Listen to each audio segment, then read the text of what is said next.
kids' table for you. Real soldiers sit here." My Aunt Margaret did not even look at me when she said it.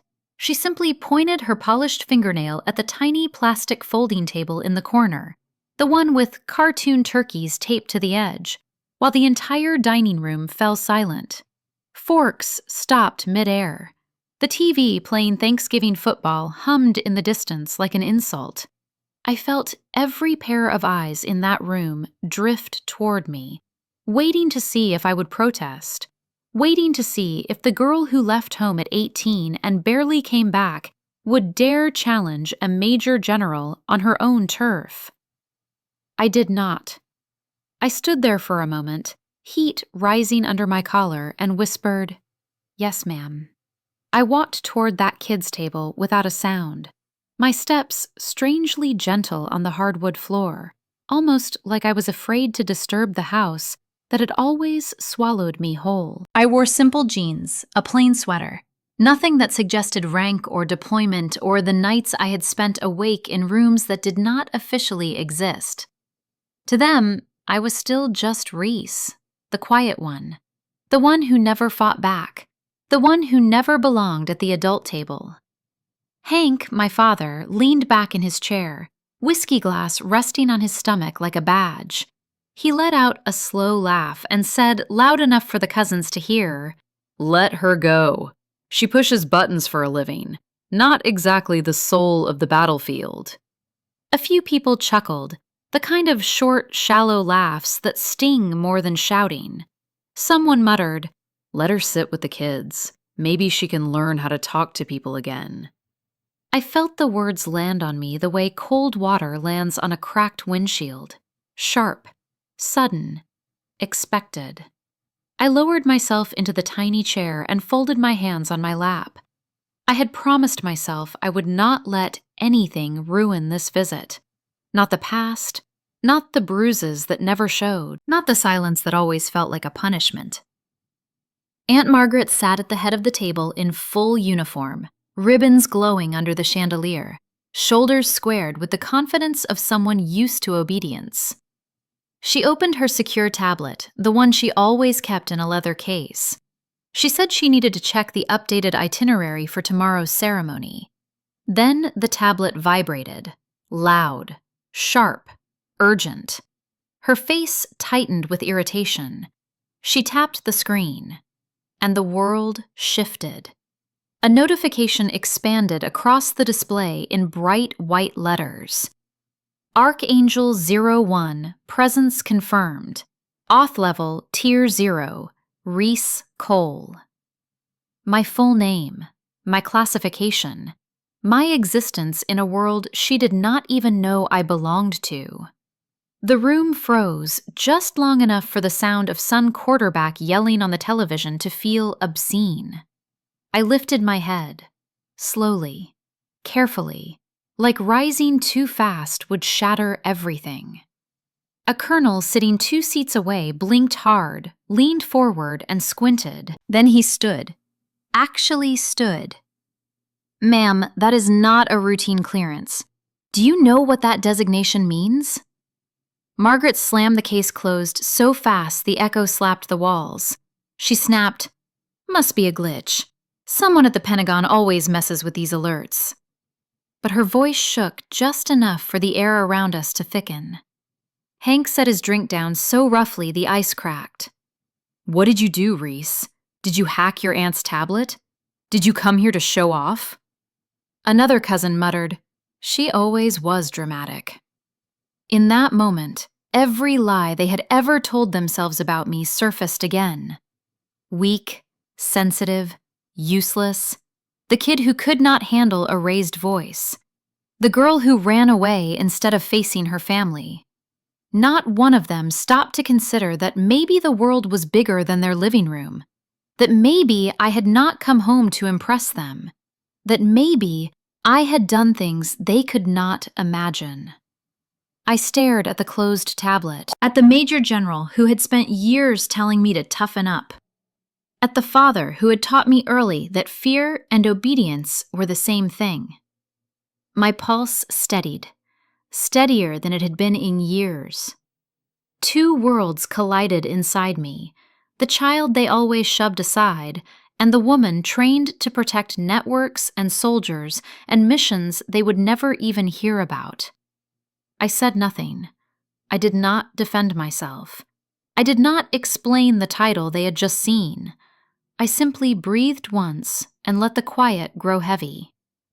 The colonel cleared his throat again. He whispered, "If that alert is real, then she outranks half the people in this room, including me." Margaret shot him a look sharp enough to cut steel, but her hand trembled when she reached for her water glass.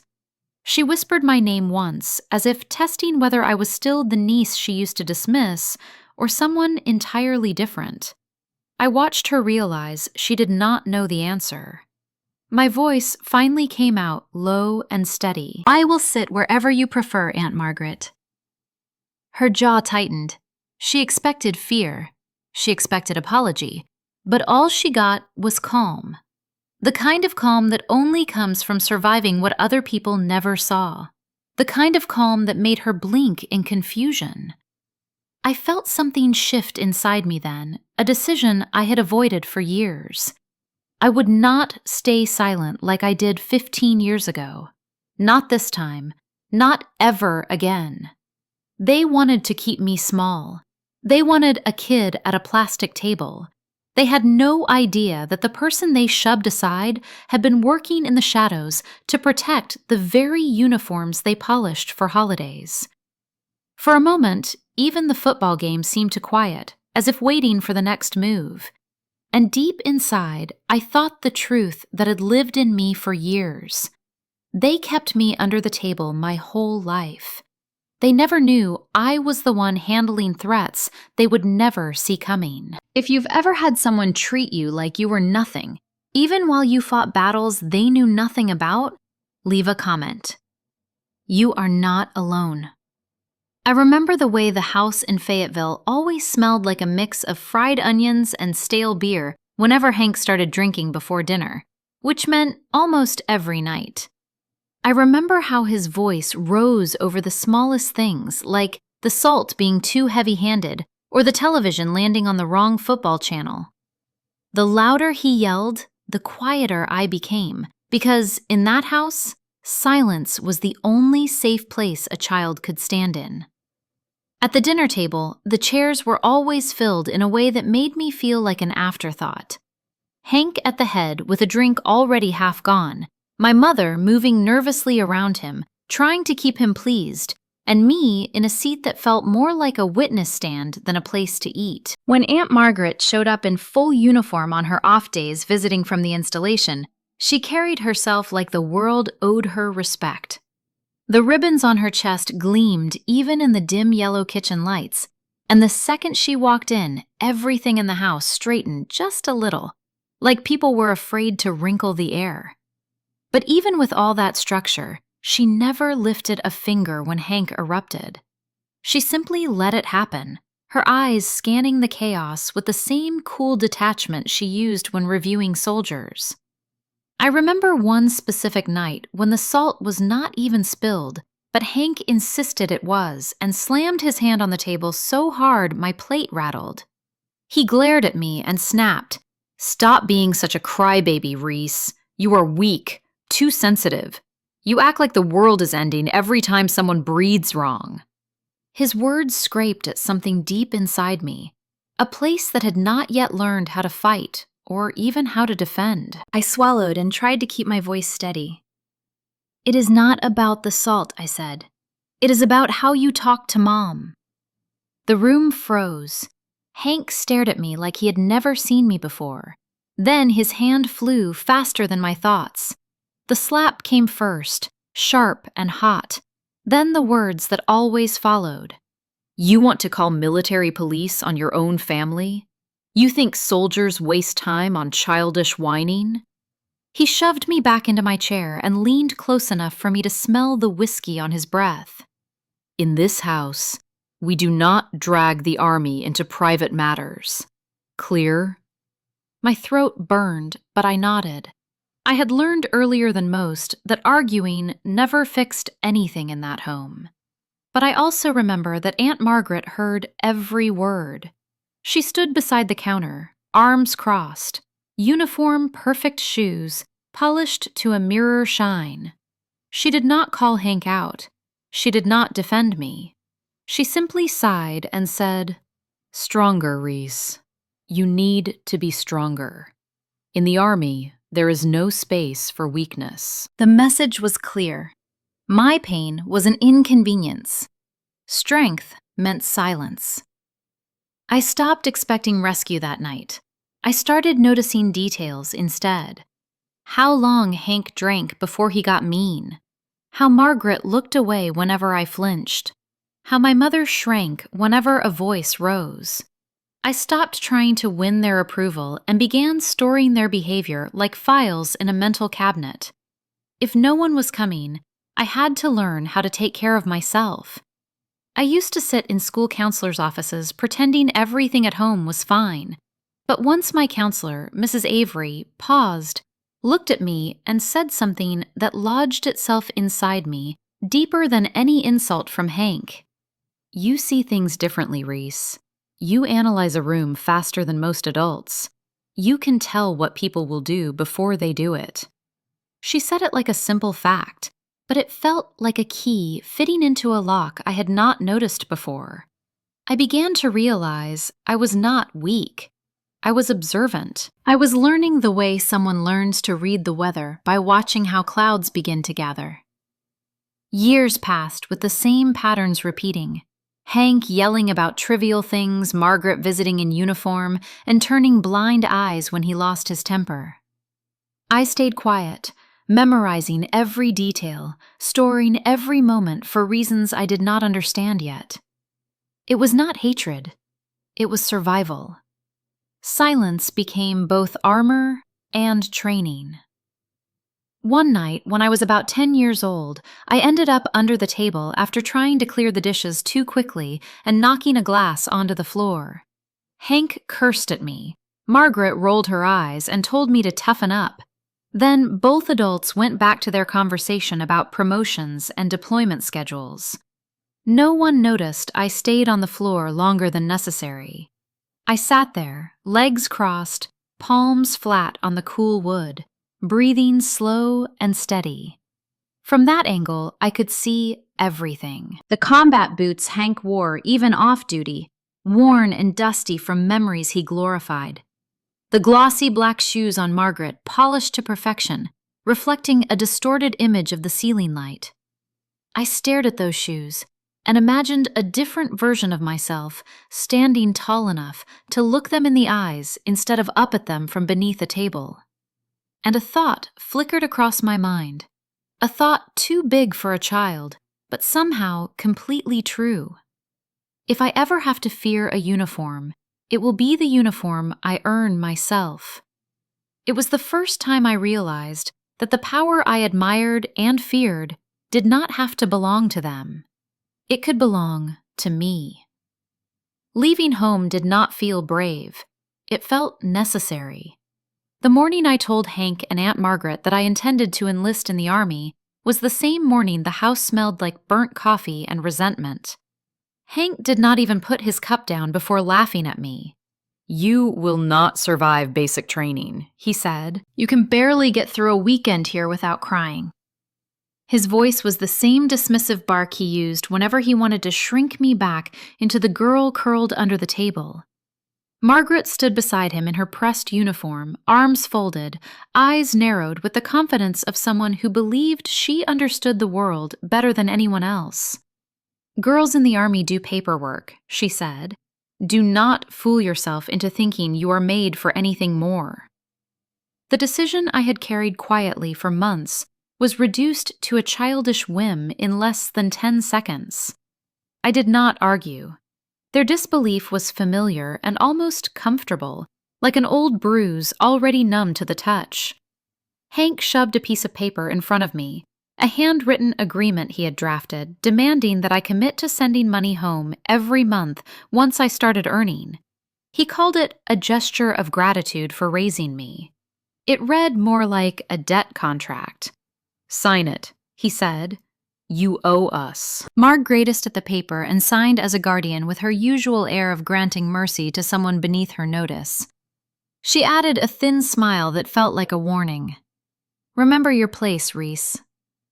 I picked up the pen and signed quietly, not because I agreed, not because I felt obligated, but because arguing with them was pointless. Because for the first time in my life, I was beginning to understand that silence could be more powerful than resistance. Let them think I am weak, I told myself while the ink dried. Weak people are not a threat. Weak people are not watched. Weak people are left alone. And left alone was exactly what I needed to become something they never anticipated. When I boarded the bus to the recruiting station, the weight that lifted off my chest was immediate. I did not cry. I did not look back. The farther the bus pulled from Fayetteville, the easier it became to breathe. Basic training was difficult in ways I expected, but also revealing in ways I had not anticipated. Pain I could handle. Orders I could follow. But what surprised me was how easily I could read situations and people. At Fort Gordon during technical training, the instructors noticed how quickly I understood network logic mapping intrusion patterns and predicting vulnerabilities before they were explained. While others struggled with long strings of data, I saw shapes and pathways.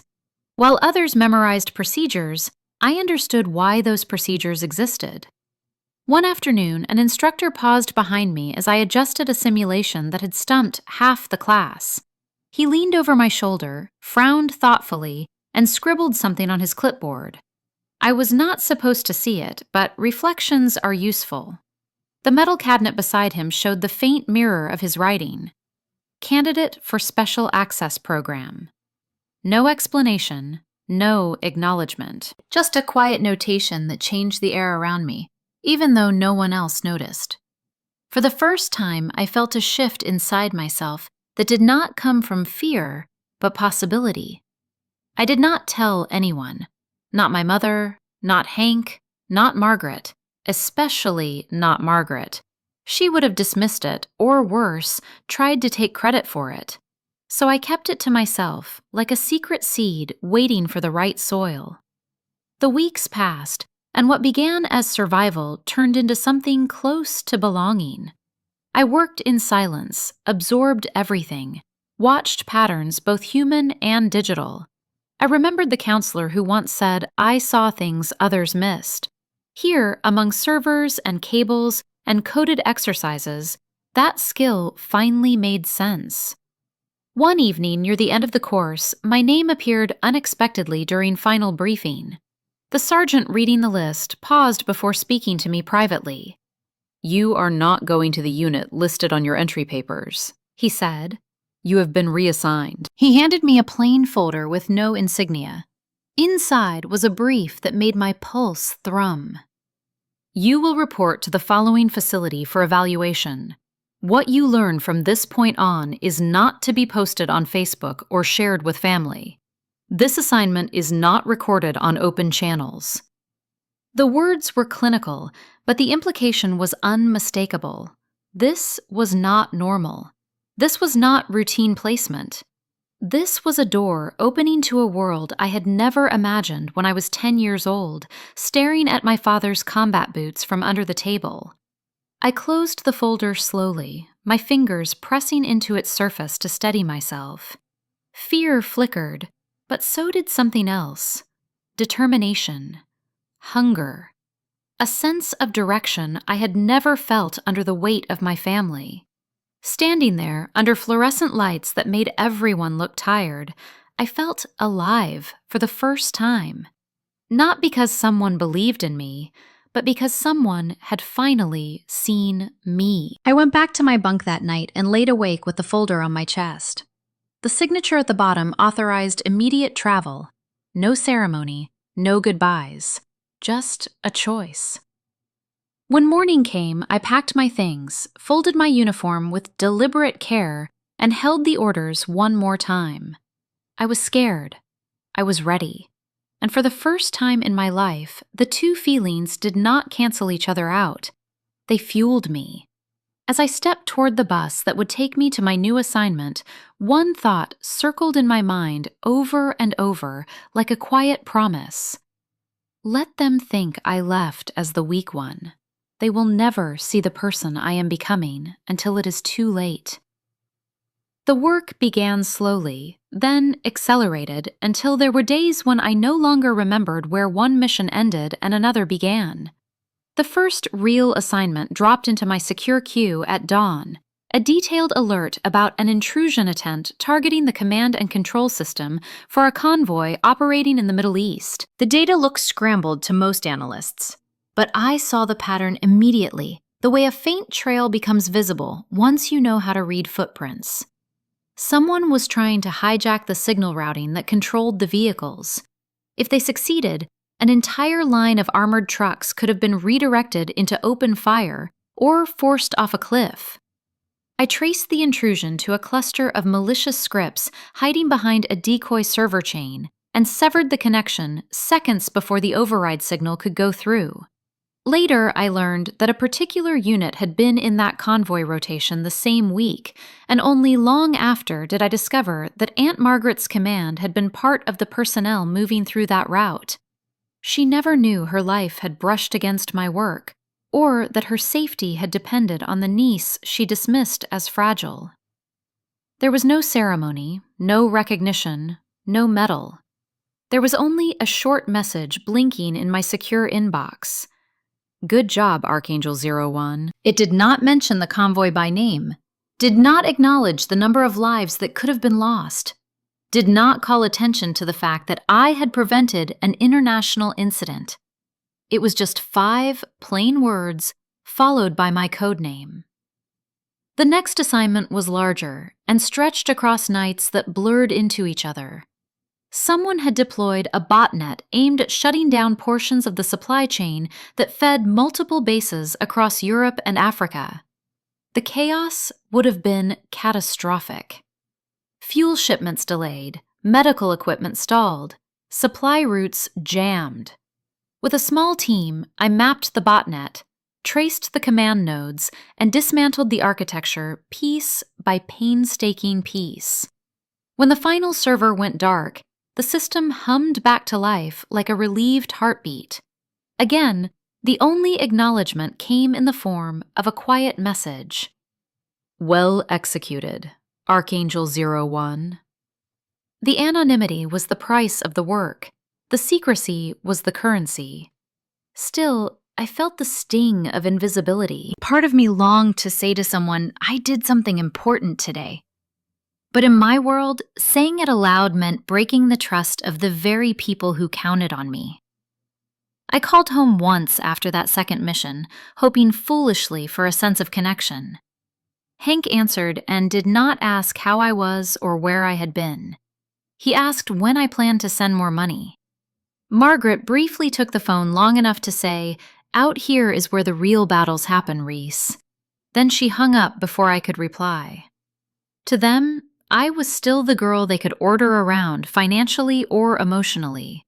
They had no idea what I was carrying or how close their own futures had come to unraveling without my intervention. The ache in my chest was sharp, but something unexpected grew beside it.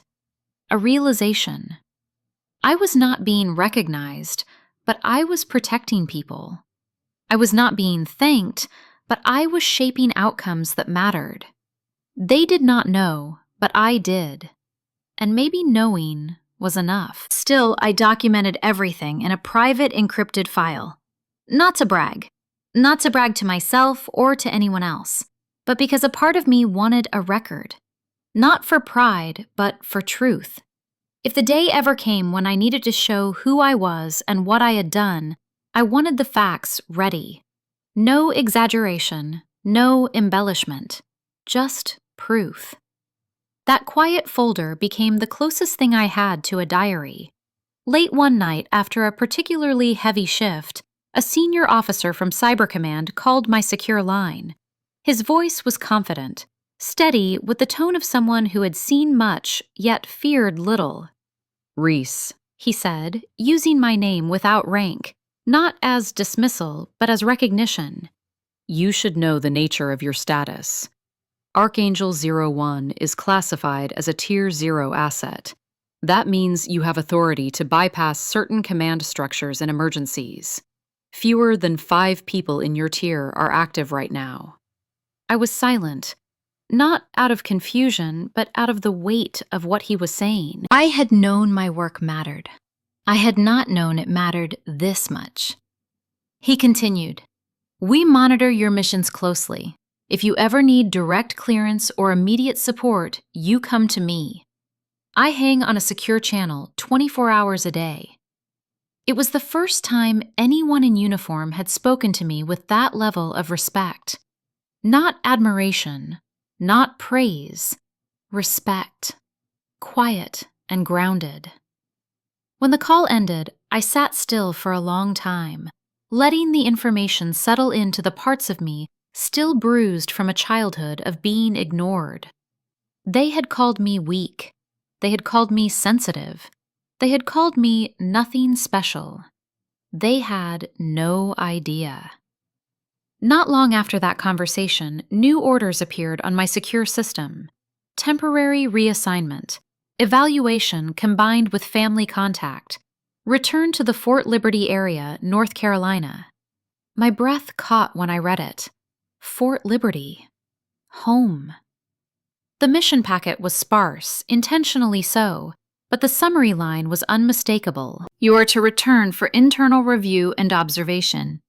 Requirements include limited civilian interaction and controlled family exposure. It was the first time any assignment had explicitly referenced my personal life. The first time a mission brief had acknowledged that my past existed at all. I stared at the page and felt something cold and steady slide through me. For years, my work had taken me everywhere except the one place that had shaped every fracture in me. Now the Army was sending me back. But it was the last sentence that struck hardest. This is not a standard deployment. And then, in parentheses, to be executed near your place of origin. I folded the paper and held it in both hands. My pulse thudded once deep and final. Never before had a mission read like a return to childhood. Never before had my codename and my past collided in a single directive. I whispered to the empty room, "The assignment goes home. My home." The orders had barely settled in my mind when the first call came through. It was Margaret. Her voice, usually clipped and rigid with command, sounded strangely warm, as if she had borrowed someone else's tone. "The whole family wants to fix things, Reese. Come home. Just come home." For a moment, I let the sound wash over me, not because I believed it, but because it reminded me how easily she could shift from stern to gentle when she wanted obedience instead of conflict. Then the warmth faded, and her real voice slipped through with a warning disguised as concern. "And Reese, do not draw attention when you get here. This house is full of people with rank. Do not embarrass yourself." The softness had been bait. The hook was familiar. Before I could answer, she added, "One more thing. Remember, you are still the youngest. Do not act like you run the place." I almost laughed, but kept my voice even. "Yes, ma'am." I hung up before the conversation could coil tighter around me. An hour later, Hank called. No greeting, no small talk. He jumped straight into what he wanted. "Reese, I am starting a new security business. Private contracts, tactical consulting, big potential." He used the same voice he once used when convincing my mother to co-sign loans that drained her savings. I stayed silent, letting him talk. Then he dropped the point he cared about. "I need you to invest. Not much, a few thousand to start. You owe your old man that much." When I did not respond quickly enough, he shifted from sales pitch to scolding. "You only think of yourself. You left and forgot the people who raised you." I looked at the phone screen, feeling the old ache, but without the old panic. He had no idea how far away I had moved from the version of myself that needed his approval. I kept my tone steady. "I will come home." That was all I said. No promise of money, no commitment to his plan. Just the line that would end the call. The silence on the other end was thick with irritation. He wanted more submission than that, but I gave him nothing else. When the call disconnected, I sat on the edge of my bunk and let the reality settle. They had not changed. The same patterns remained. Apology mixed with control. Affection mixed with ownership. Forgiveness offered only if I returned to the role they had assigned me. But this time, I was not returning as the girl who bent to keep the peace. I was returning like someone preparing for deployment. Calm, alert, strategically silent. Before I left the base, I met with the Major General from Cyber Command, the same one who had first explained the gravity of my Tier 0 status. He asked for a short briefing, then looked directly at me as he spoke. If anything happens that makes you uncomfortable or unsafe, call me on the secure line immediately. His eyes fixed on mine with an intensity that told me this was not a courtesy. It was a directive. I nodded, absorbing the weight of what it meant to have someone like him one call away. Someone whose authority extended far beyond anything my family understood. Someone who had seen my work firsthand. "Remember," he said quietly, "you're not traveling as a private citizen. You are traveling as Archangel-01. That title does not leave you just because you step into your childhood home." I carried his words with me as I packed, not as reassurance, but as grounding. I was no longer returning as someone powerless. On the plane, I chose a window seat, the kind where the hum of the engine softens the noise of nearby conversations.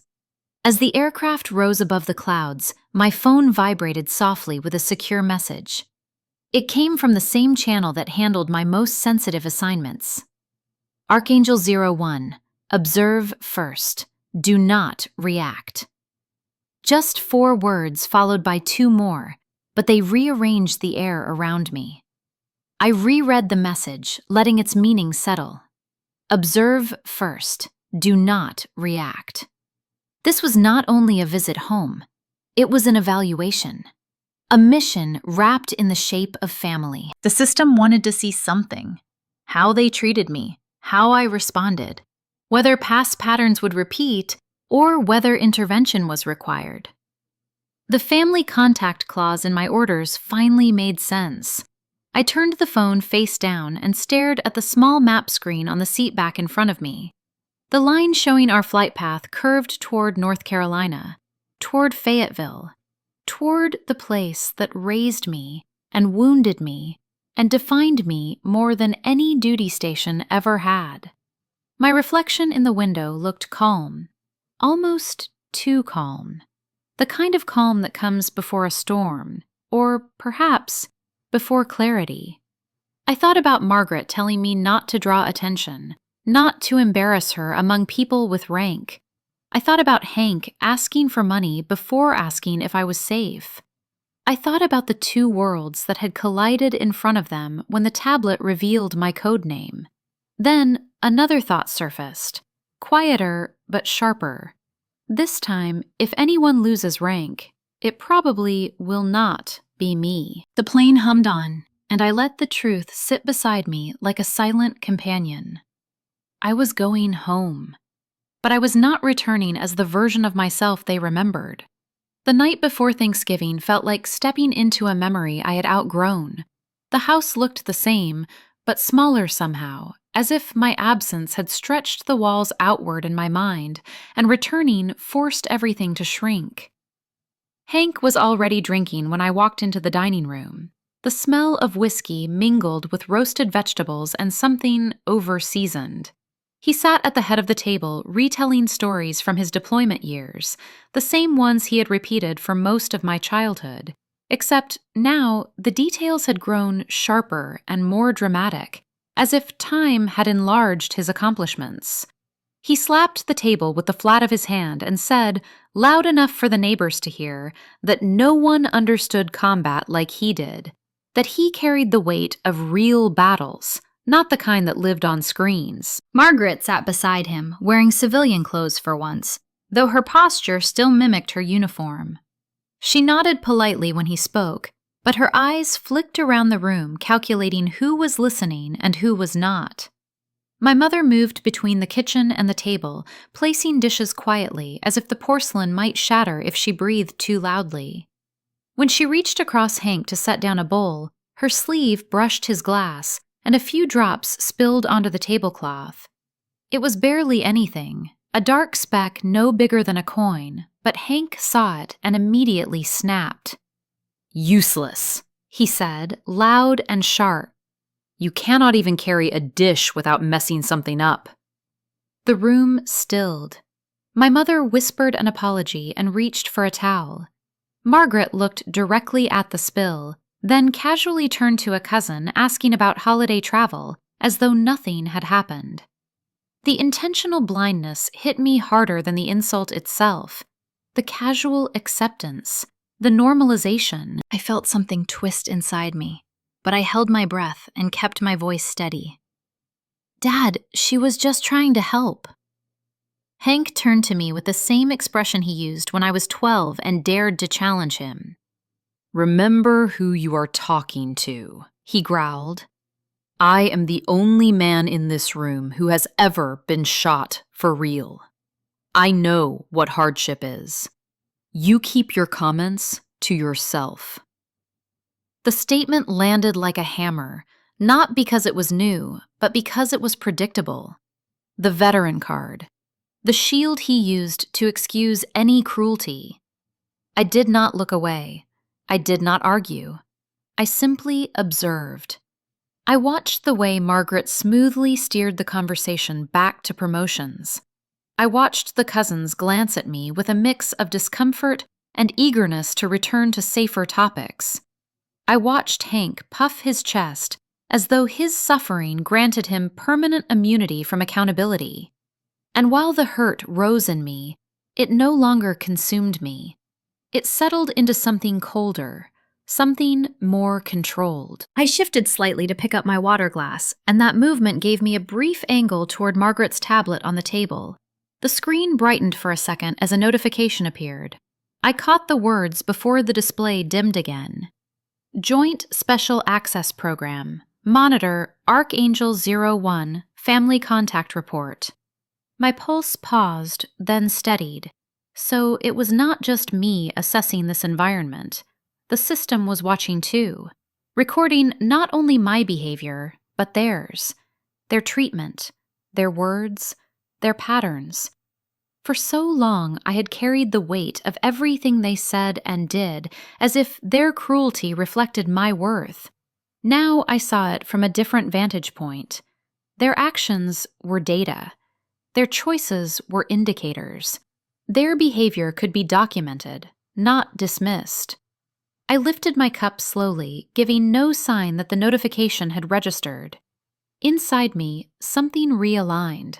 I understood now that this return home was not a personal reckoning. It was an operational evaluation, one that involved more than just me or them. It involved oversight far above this dining room. We ate for another hour. The air grew thick as Hank bragged about battles and Margaret discussed chain-of-command politics. I contributed nothing more than a few nods. I recorded mentally every deflection Margaret used to avoid confronting Hank's behavior. I memorized every tone Hank used to diminish my mother. By the time dessert was served, I felt the old ache in my chest, but it no longer felt like weakness. It felt like clarity.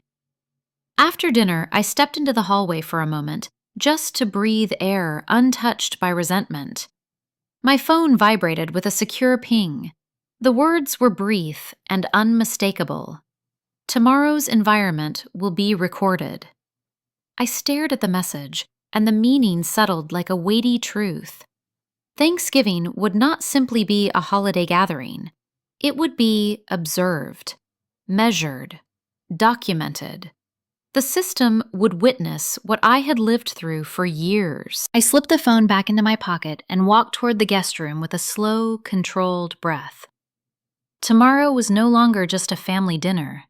It was a stage, and everyone present would reveal exactly who they were. The moment the code ARCHANGEL-01 flashed on Margaret's tablet, the room shifted as if the air thickened into something people had to push through to breathe. The silence lasted only a few seconds, but it felt longer, stretched by disbelief and the weight of something none of them understood. Then came the whispering, a cousin leaning toward another, a chair scraping the floor, a fork being set down too carefully. People trying to make sense of something that did not fit their long-held picture of me.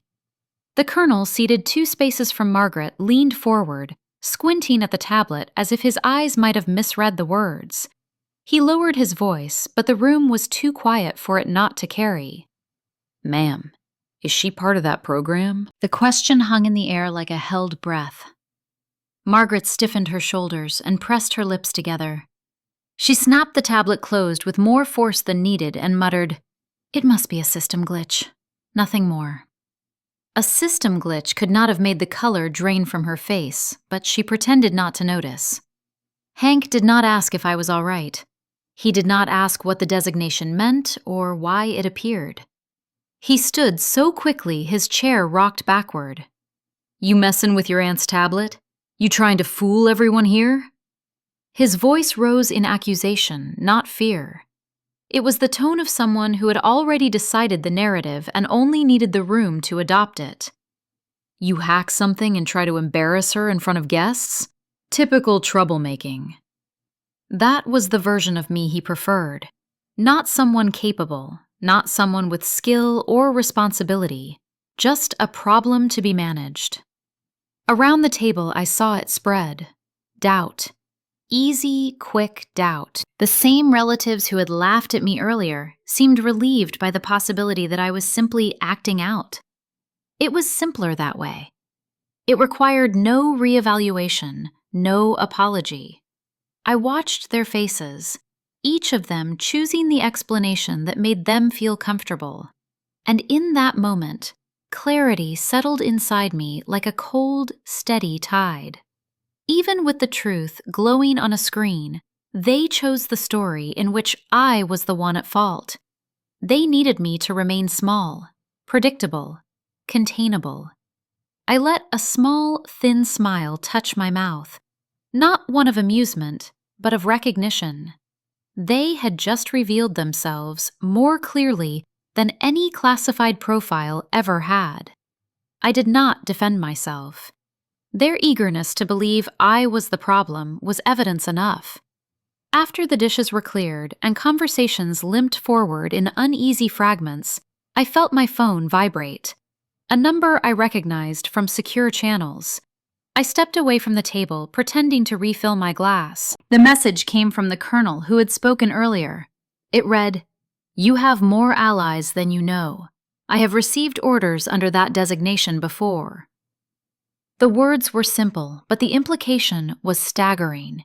He had taken command direction linked to my codename, meaning that somewhere in the chain of decisions that kept people alive, I had indirectly shaped actions of officers outranking anyone in my family. I looked back toward the dining table. Margaret reclined stiffly in her chair, pretending confidence she did not feel. Hank continued muttering to a cousin, shaking his head as if disappointed in me.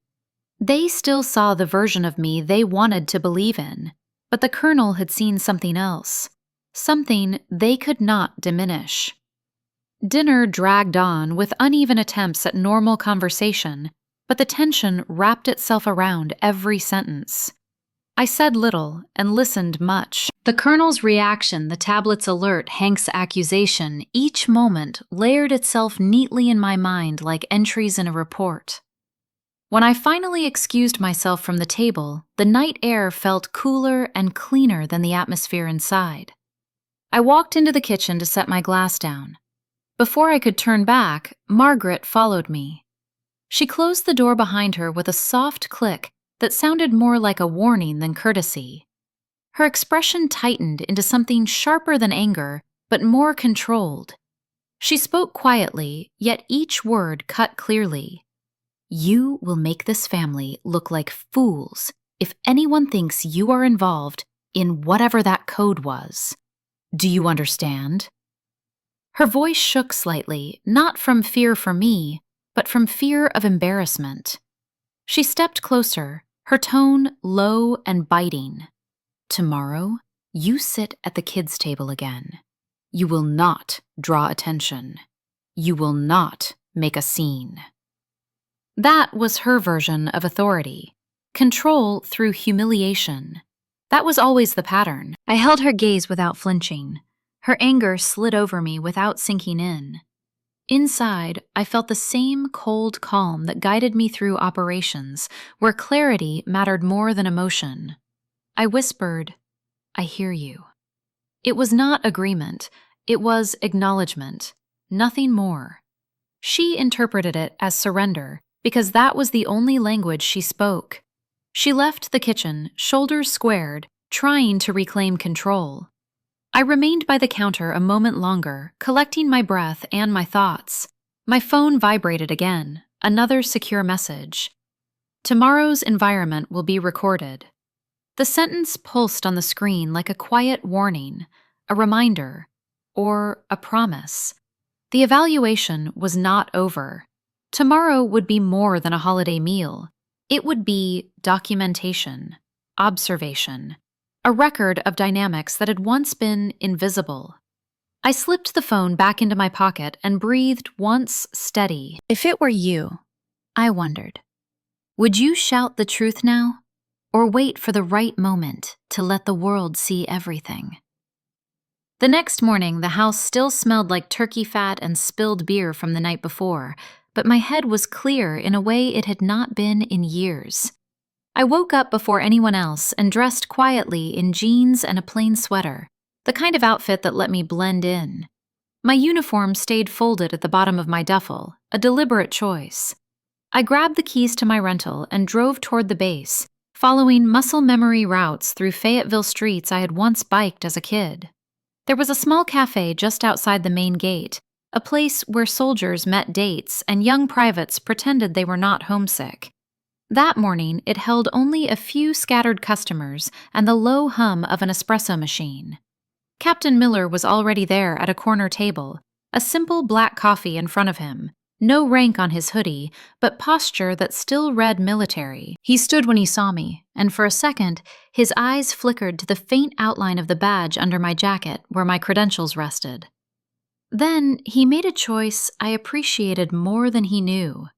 He smiled like we were just two people meeting for coffee on a chilly morning, and not a JAG officer and an asset tied to a code name that had made a colonel go pale at dinner. Thanks for coming out here, Reese, he said.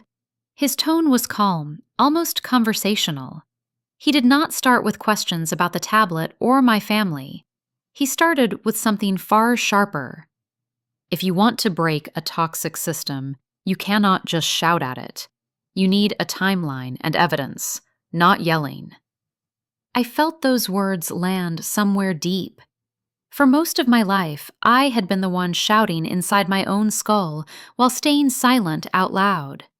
Now, he was suggesting a third path. I wrapped my hands around the warm mug and let the heat sink into my fingers. What kind of evidence are we talking about? I asked, even though I already suspected the answer. He leaned back a little, studying my face. You mentioned childhood complaints, right? Times where you or your mother tried to get help and it disappeared? If those were routed through military channels, there is a record. Even if someone tried to bury it, they had to touch the system to do it. That created a fingerprint. I nodded slowly. That was language I understood. Systems, fingerprints, traces. I asked for access to my old complaint files and to anything connected to domestic incidents tied to Hank's name, around the years I remembered the shouting being worst. Miller did not blink at the request. Instead, he pulled out a small legal pad and made a quick list. Names, years, rough dates. I can start the formal polls on my side, he said, but with your clearance, there are things you can see faster than I can. He did not say the code name, but it hung there between us. On the drive back toward the base, my chest felt tight, not from fear, but from the sense that I was about to open doors I had been pushed away from my entire life. In a secure room later that day, I logged into systems that did not exist to the public. ARCHANGEL-01 was not a badge I flashed around, but inside the network, it opened paths like keys sliding into locks, one after another. I searched through old files, cross-referencing Hank's full name, dates of residence, contact numbers. At first, there was nothing but routine administrative entries. Then, one particular complaint from the year I had been 12 flickered onto the screen. The description of the incident was vague, but the codes attached to it were not. It had been flagged as potential domestic abuse. Status closed at request of command. My heart stuttered. I scrolled down. There it was, in small, precise, digital letters. Closure recommendation initiated by command level officer. Electronic approval logged. The signature block resolved into a name I knew all too well. Major Margaret Cole. For a moment, my vision narrowed to the line of text that linked her rank and her authority to the moment my mother had stopped trying to protect us through official channels. It was one thing to remember her silence at our table. It was another to see her decision captured in audit trails. My throat felt dry, but my hands stayed steady on the keyboard. I printed nothing. I copied nothing to any unsecured location. Instead, I used the clearance attached to ARCHANGEL-01 to trace the internal conversation around that closure. A short string of emails emerged. One from a base counselor referencing visible bruises and concern for the children. Another from a legal clerk asking whether to escalate. The final one from Margaret herself, written in professional language that still made my skin crawl. For the sake of my brother's career, I recommend this matter remain informal and off official record. Family will be encouraged to seek support privately. I leaned back in the chair, feeling the familiar mix of nausea and cold focus fighting in my chest. She had not just looked away. She had reached into the system and used it as a lid to press over what was happening in our house.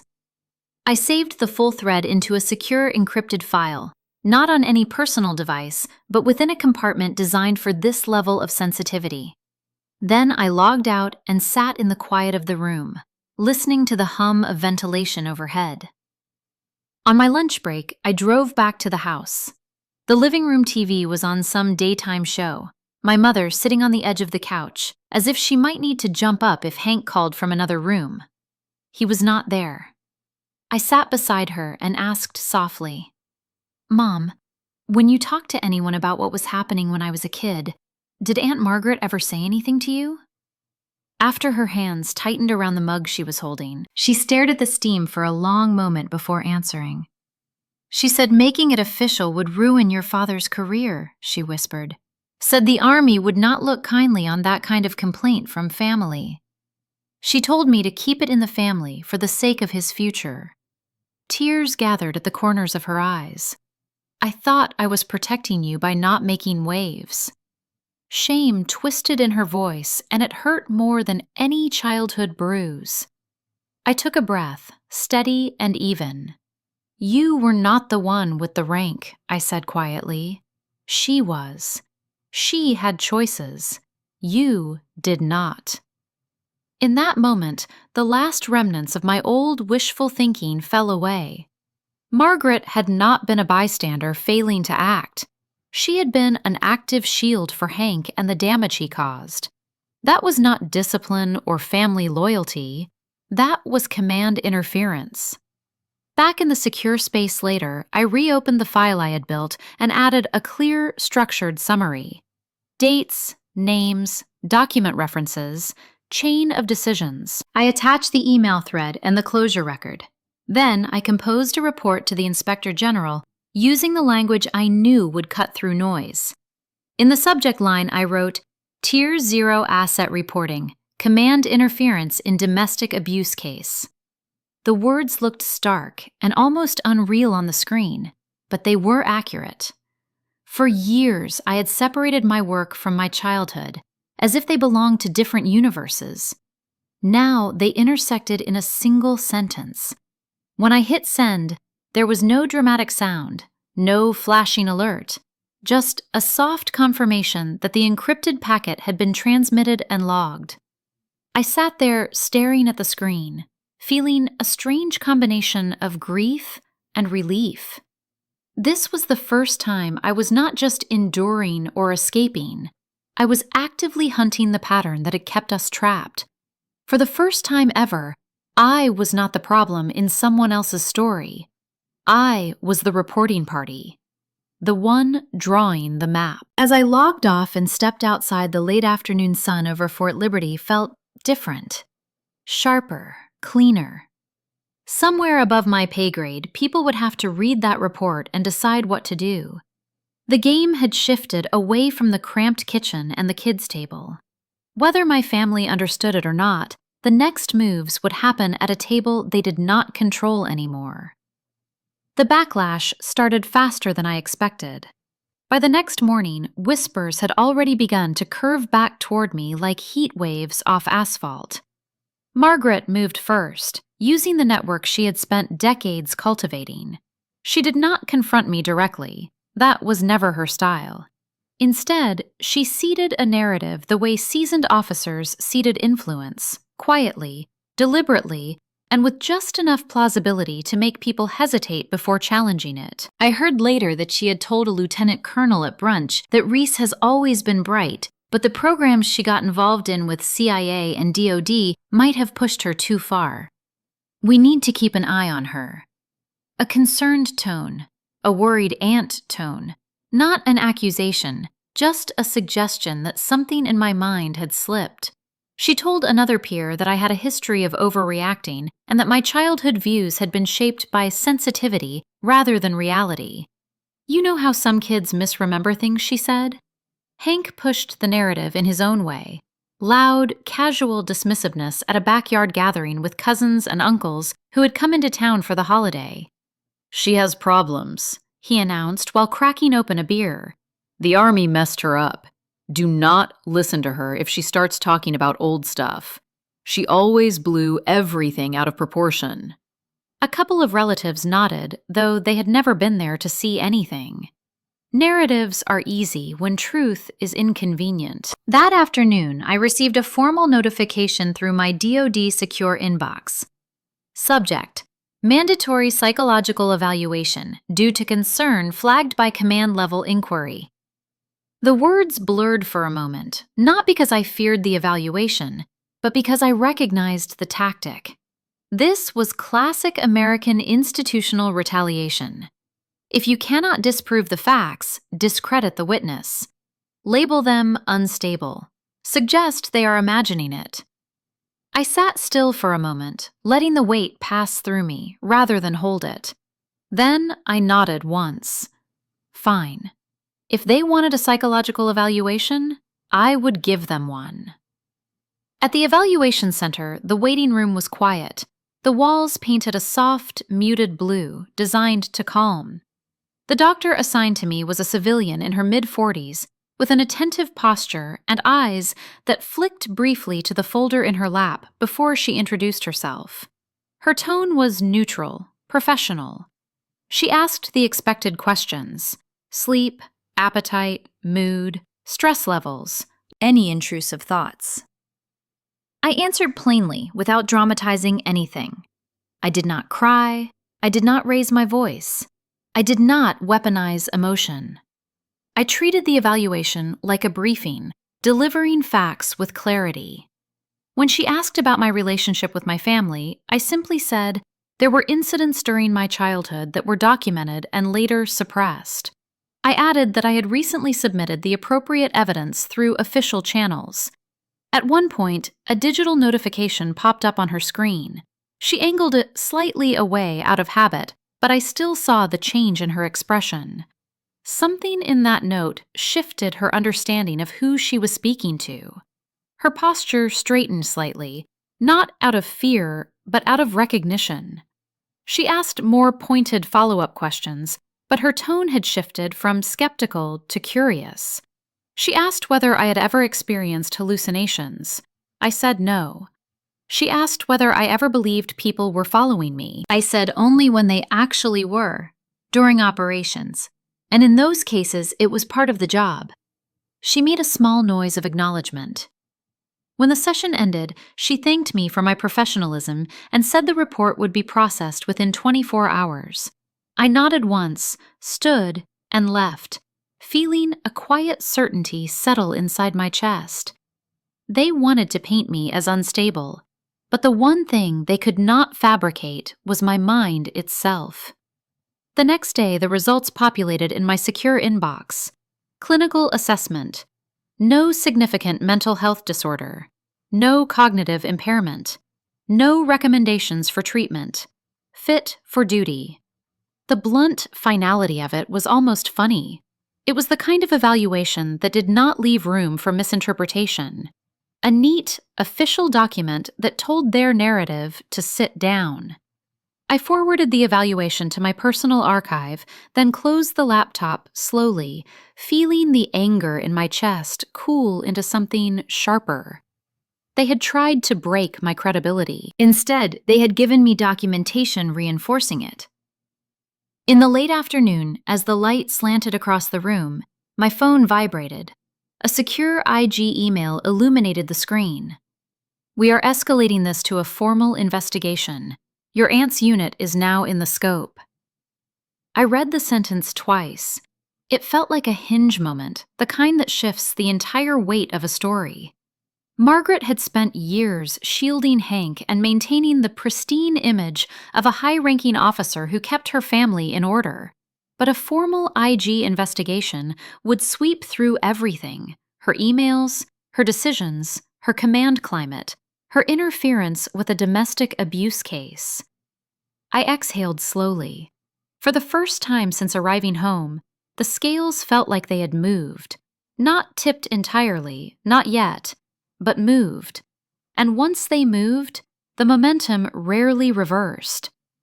A faint tension tightened at the back of my neck. Not fear, but readiness. I closed the message and set the phone down. Tomorrow would be a new stage, and I needed to be steady for it. The truth was no longer locked in quiet files. It was beginning to surface. And once a system like the IG took interest, the exposure was not just possible, but inevitable. The auditorium at Fort Liberty was filled with the kind of polished ceremony that made people sit straighter the moment they walked in. Rows of pressed uniforms, rows of gleaming medals, the stage framed with flags. Margaret stood near the podium, reviewing the note cards for her speech, as photographers moved around her, capturing the glow of a major general about to step into an even higher role. Integrity, honor, duty. The banners displayed those words in bold print, and she rehearsed them with a steady voice. Integrity was always her favorite word. It sounded noble enough to hide everything beneath it.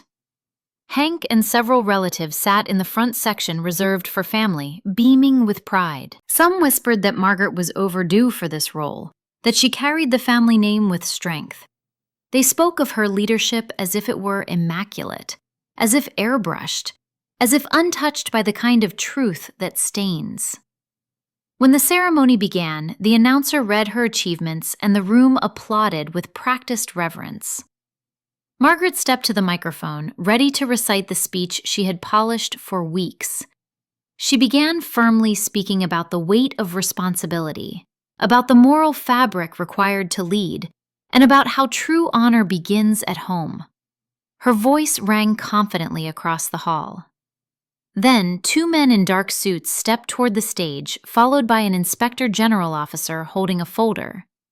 The ripple of confusion spread quickly. The announcer hesitated, but the IG lifted a hand for the microphone. With no introduction and no smile, he spoke clearly. At this time, the Office of the Inspector General will disclose findings related to a formal investigation concerning Major General Margaret Warren. The room stilled as if someone had cut the sound entirely. Margaret froze, the color draining beneath her makeup. The IG opened the folder and began reading slowly, enunciating each word so no one could misunderstand. Archive review indicates documented allegations of domestic abuse made during the years in question. Records show subsequent deletion of complaint files. Additional evidence includes an email from Major General Margaret Warren instructing that the case not be processed through the official system.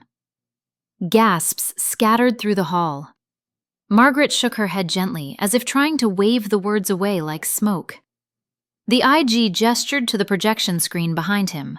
A slide appeared.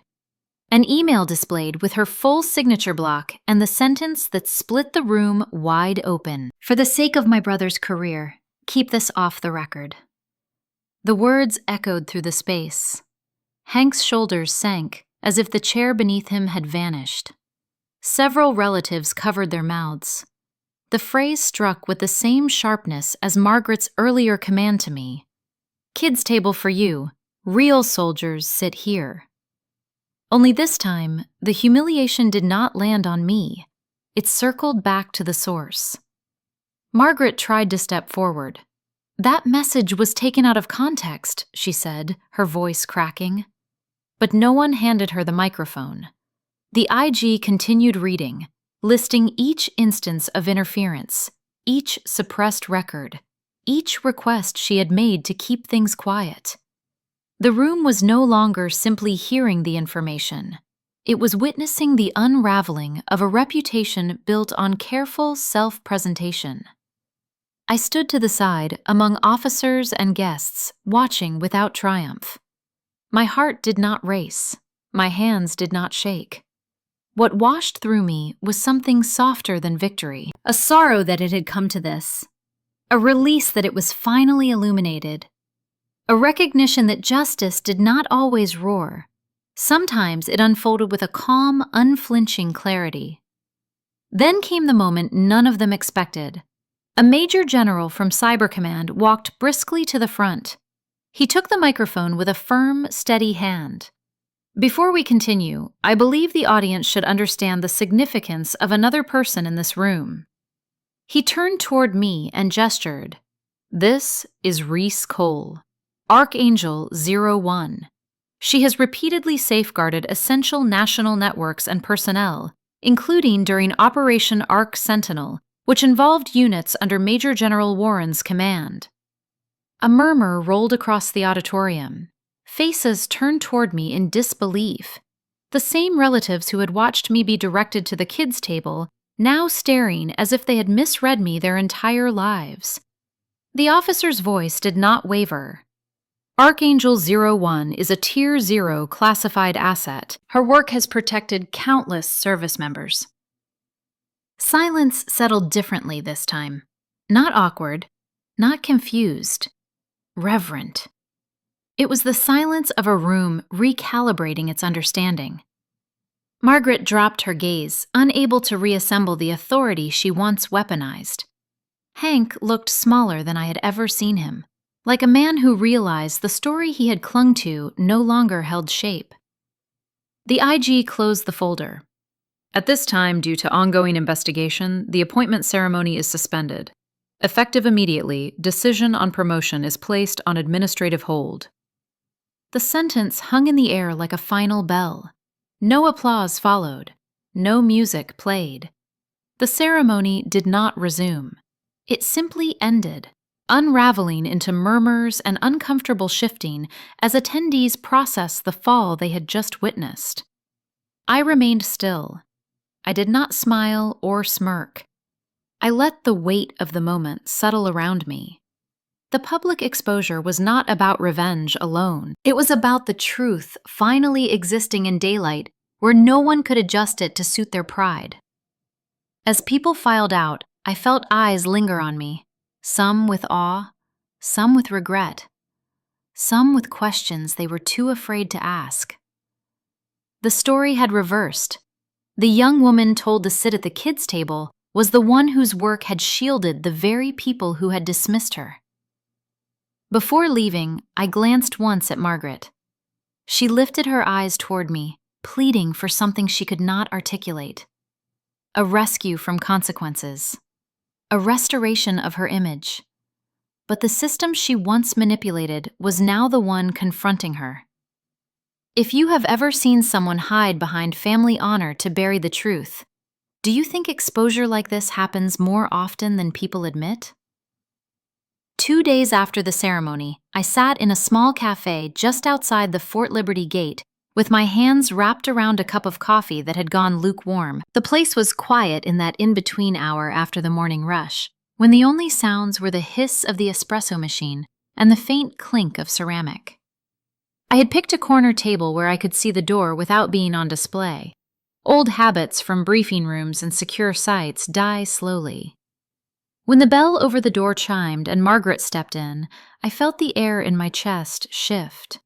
She was out of uniform in a conservative blazer and slacks, but even without the stars on her shoulders, she carried herself like someone used to owning the room. Only now, the ownership had cracks.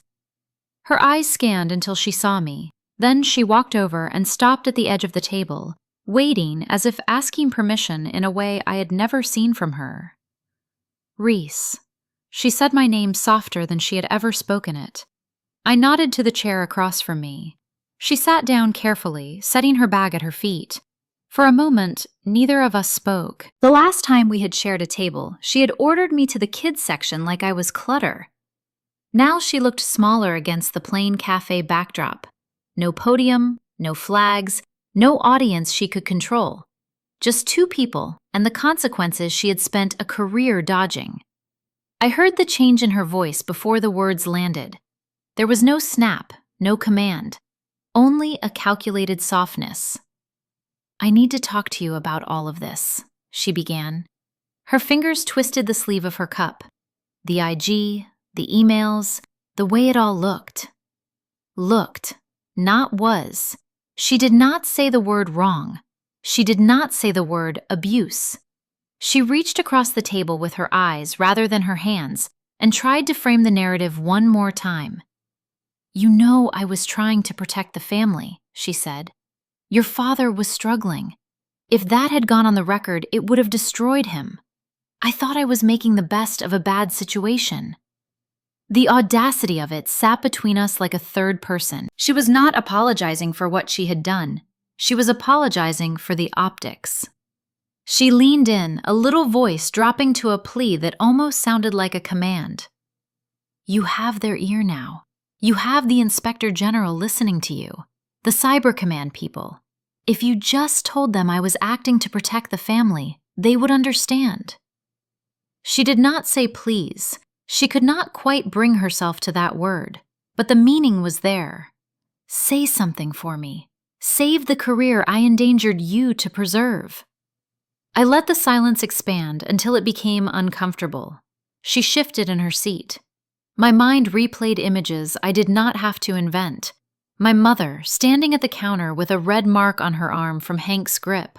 Me, sitting under the table, listening to boots stomp and voices shout, while Margaret pretended not to hear. The email on the screen. For the sake of my brother's career, keep this off the record. All of it lined up like evidence on a board. She was asking me to lean over it and blur the lines. You say you wanted to protect the family, I said slowly.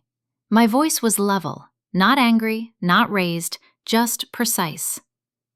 But what you protected was a career and a reputation. Not us, not me, not my mother. If you had wanted to protect the family, you would have stopped him, not the paper trail. Her jaw tightened. You do not understand how these things work, she insisted. One scandal and everything falls apart. His retirement, his benefits, his standing in the community. There was that word again. Retirement, benefits, standing. All currency. No mention of bruises, No mention of a child who learned to stay quiet because the adults in uniform cared more about optics than safety. I took a slow breath. I will not tell them anything that is not true, I said. If they ask, I will tell them exactly what happened. If the truth causes you to lose everything, that is because of your choices, not because of my words. For the first time, she seemed to realize that rank did not shift that sentence. My voice carried more weight in the system now than her attempted spin. ARCHANGEL-01 had become shorthand for indispensable asset. Her name had become attached to cover up. The balance had reversed, and she knew it. The woman who once used stars to override any objection now had to sit at a table and hope the niece she diminished would rescue her. She opened her mouth as if to argue, then saw something in my face that made her stop. The absence of fear. The absence of need. I did not need her approval. I did not need her protection. I did not need her to believe my version. The system already had the records. I saw the calculation flicker behind her eyes. If she pushed too hard, she risked triggering even more scrutiny. She swallowed whatever she had been about to say. "You would really let your own aunt go down like this?" she whispered. I met her gaze. "I am not letting you go down," I said quietly. "I am finally getting out from under the weight of what you chose to hide." When she left the cafe, she walked slightly hunched, as if the air had thickened. No entourage, no salute. Just one woman stepping back into a life she could no longer manage with image alone. That evening, my phone rang. My father's name lit up the screen. I almost let it go to voicemail, but curiosity won. I answered, and his voice came through strained and raw-edged from either alcohol or panic or both. "You are going to ruin me," he started without greeting. "Do you have any idea what happens if this sticks? They can take my full retirement. They can strip everything. You want to see your father out on the street? You want to see me lose the house?" He wielded guilt like a weapon because it had always worked before. Every time he had said, "You owe me," I had bent a little to keep the peace. This time, the guilt slid off. My mind supplied images again, not of him homeless or destitute, but of my mother standing in the kitchen taking deep breaths so she would not cry in front of me. Of myself at 16, seriously considering calling military police, and then backing down, after his hand connected with my cheek, and Margaret's voice floated down the hallway, telling me to be stronger. "You had years to choose differently," I answered. My words were short and clean. "You knew what you were doing. So did she. I will not lie to save your retirement. I will tell the truth. If the truth costs you everything, that is on you, not on me." He tried another angle. "I was under pressure. I was dealing with things you cannot understand." I cut him off gently. "I understand enough to know no one forced you to hit us. No one forced you to let her bury it." He went quiet on the other end, breathing heavy. For the first time, I heard something that sounded less like rage and more like fear. Not of me, of accountability. After I hung up, I sat for a long time staring at the blank wall across from my bed. There was no adrenaline high, no thrill, just a steadiness spreading through my chest. The realization settled in fully. They were not coming to me out of remorse. They were coming because the machine they had fed for years had finally turned its attention back on them. Their careers, their rank, their benefits were in jeopardy, so they reached out to the one person they had trained to stay silent and compliant, hoping she would now speak only to protect them. They had not counted on how much I had changed. Over the next week, emails and calls from officials confirmed what I had already sensed. People in the system treated me differently. There was respect in their tone that had nothing to do with my family name. Meetings began with phrases like, "We appreciate your candor," and "Thank you for your service-level contributions." The phrase Tier 0 asset appeared in written summaries. My word carried practical weight. I did not need to flex it. The system did that for me. Then one morning, a message arrived in my secure inbox from Cyber Command. Subject line, "Reassignment opportunity." The body of the email was short. ARCHANGEL-01. We request that you consider a reassignment to Norfolk, Virginia to lead a new analytical cell focused on high-priority threat streams. Command authority will be delegated commensurate with Tier 0 status. Further details to follow if you are interested. Norfolk, a port city, a fresh start. A unit where my identity would be defined by the work I did rather than the family I came from. I read the message twice, then a third time. This was not escape. It was progression. I realized I could accept without asking anyone's permission. I could build a life that did not revolve around the people who had insisted I belonged under the table. As I clicked reply and began typing my acceptance, I understood something simple and freeing. The next chapter of my life did not require their blessing. It did not require their proximity. It certainly did not require me to save them from the truth. I moved to Norfolk before winter settled fully along the coast. The air smelled of salt and engine oil from the ships in the harbor, and for the first time in years, I felt distance between myself and the weight of Fayetteville. Not the kind that comes from miles, but the kind that comes from shedding roles I had been forced to carry. At Norfolk, the unit welcomed me in a way that felt almost disorienting at first. People looked me in the eye. They listened. They asked questions with real respect instead of the condescension I had grown up with. My days were filled with analysis briefings, secure calls, and quiet work that had nothing to do with proving something to the people who had tried to keep me small. And then the consequences for them began to unfold like a slow, inevitable echo. Margaret was the first one to fall. The IG findings went through review, then higher review, and by the end of it, there was no way to soften the edges. She had interfered in an abuse complaint. She had used rank to protect her brother instead of the people in her care. When the official notice arrived, she was removed from her promotion track, placed under mandatory review, and soon after offered what the documentation politely called retirement in lieu of further action. She submitted the paperwork. Forced retirement with benefits reduced, and her record carrying a note referencing the investigation. Her name, that once commanded rooms, was now spoken with discomfort and caution. I saw none of this in person, but people who had once stood proudly beside her kept their distance. One colonel even sent me a message privately saying that the system had needed this corrective moment for a long time. It did not feel victorious. It felt accurate. She had built her identity on the idea that integrity and honor defined her career, while her decisions had betrayed both. The fallout was not cruel. It was simply the truth catching up.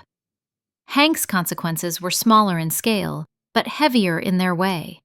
He had always relied on networks of fellow veterans for validation and belonging.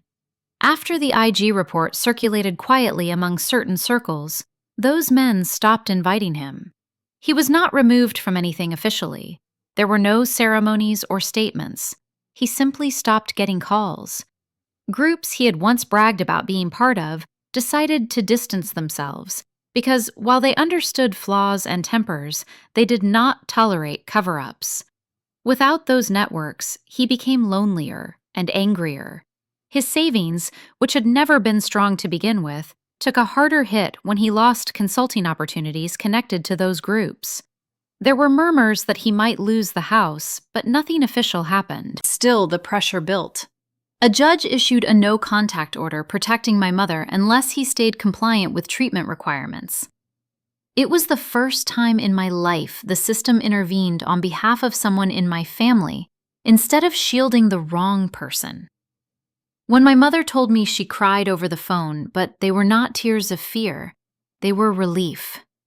She said she had not known what it felt like to breathe freely in decades. Hearing her voice tremble with relief made something in me unclench that I did not realize had been holding for so long. I carried complicated feelings. There were moments I sat in my small Norfolk apartment, watching the ships drift in the distance, and felt sorry for them. They were still my family by blood. They had shaped me in ways I never chose. But then I would remember the bruises on my mother's arms, the silence that followed my pleas, the way I had been told to toughen up instead of being protected, and the guilt dissolved. What they were facing now was not destruction. It was accountability. There is a difference. I did not wish ruin on them. I wished truth upon them, and that is what they received. My mother moved to Norfolk within a month of the decision. She rented a modest apartment 10 minutes from mine, and for the first time since I was a child, she started learning how to build a life for herself. I taught her how to check her bank statements online. I sat beside her in the driver's seat as she practiced navigating quiet neighborhood roads. She laughed at herself the way someone does when rediscovering a part of life they thought had passed them by. Watching her grow steadier each week felt more healing than any justice delivered through official channels. She invited me over for dinner sometimes, and her kitchen felt warm in a way my childhood home never had.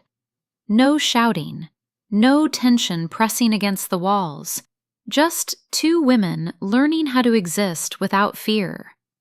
My own work brought me peace too. The Norfolk assignment was challenging but invigorating. I oversaw analysts who were brilliant and dedicated, and none of them cared about my family history. They cared that I was good at the job. Sometimes I would sit in the secure room reviewing data patterns and feel the oddest sense of stillness. Like I had finally stepped into the life that had been waiting for me once I shed the one forced on me. Then, one afternoon near the end of my shift, a letter arrived in my personal mailbox. The handwriting made my chest tighten. It was Margaret's. I held it for a minute before opening it, leaning against my kitchen counter, the late sun casting long lines through the blinds. Inside the envelope was a single page in her precise, uniform handwriting. The apology was there, but not quite whole. She wrote that she regretted how things unfolded, and she wished she could explain the decisions she made. She said she had always wanted the best for the family, even if it did not seem that way. Then she added that she hoped time might allow healing. She did not directly acknowledge the pain or the years of silence. It was half an apology, half a justification, and I could see her clearly in every sentence, trying to maintain dignity even now. I read it twice, then a third time.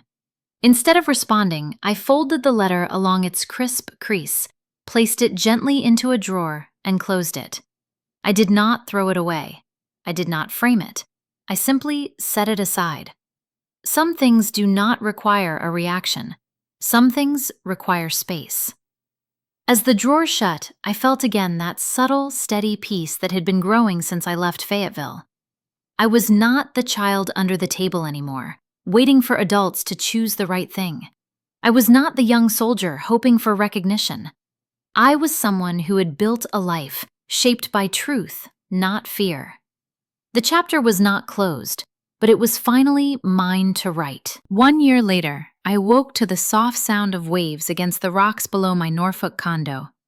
And for a moment, I just lay there, breathing in the clean, salt air. My home was small but bright with morning light, and every window looked toward the water.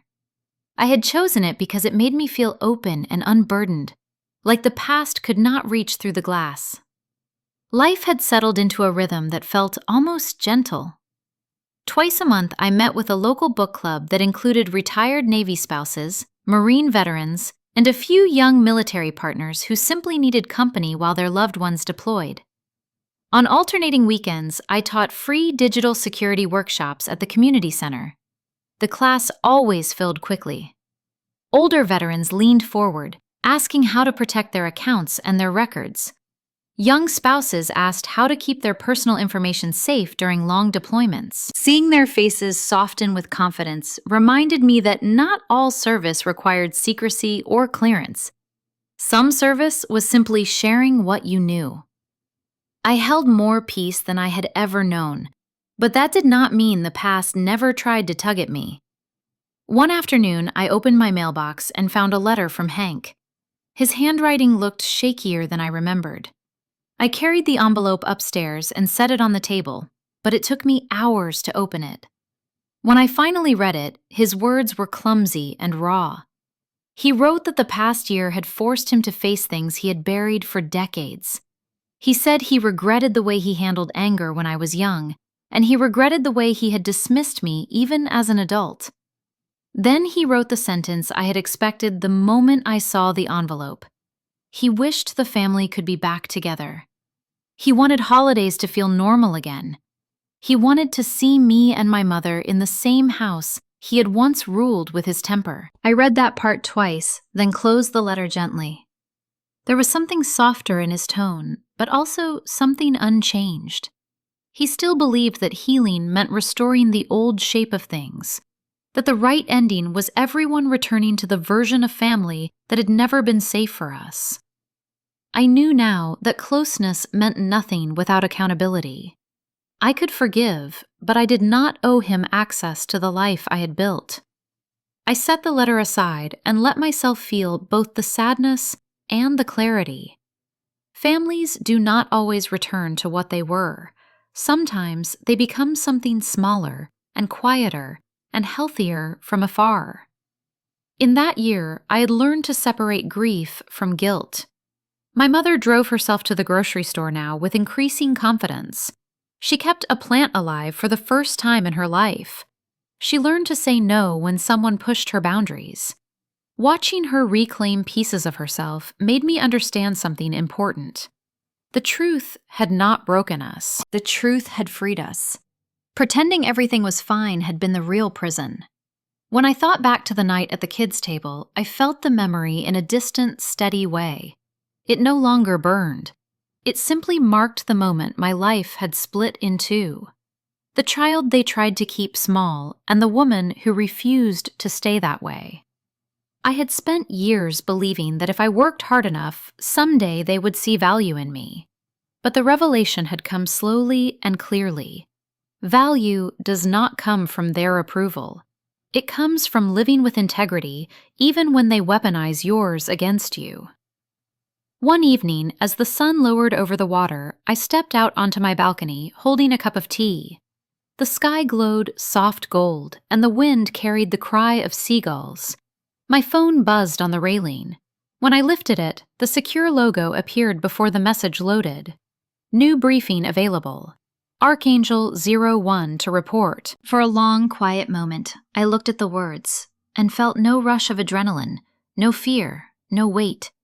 Just a calm understanding that this was my life, my work, my purpose. Not something I had to hide behind or prove to anyone. Not something that needed to be used to earn a seat at a family table. I was already sitting at my own table, a larger one, a steadier one I had built myself. I set the phone down and leaned on the railing, letting the wind brush across my face. My thoughts drifted to the girl I had been seated under the table, listening to the rhythm of adult voices above her. She had believed that power belonged only to the people who shouted the loudest. But she had been wrong. Power grows quietly sometimes. It grows in the refusal to accept someone else's version of your worth. It grows in the courage to walk away. It grows in the choices you make when no one is clapping. My condo lights flicked on behind me as dusk deepened. I stayed outside a few more minutes, watching the last shimmer of sunlight fade into the horizon. Then I whispered something to myself, a truth that had taken me a lifetime to learn. Rank and stars and titles do not give anyone permission to turn a home into a battlefield. The day they pushed me to the kids' table was the day they gave up the right to expect my silence. The truth had always been my ally, even when it hurt. As the evening settled, I picked up my phone again and thought of the people who might someday hear my story. People who had been dismissed by their own families. People who had been told to sit down when they had every right to stand tall. I wondered what they would do if the very people who hurt them came back, asking for help to salvage their reputation. What choice would they make? If someone spent a lifetime belittling you and suddenly needed you to rescue their honor, what would you do? Tell me in the comments, because someone out there needs to know they are not alone.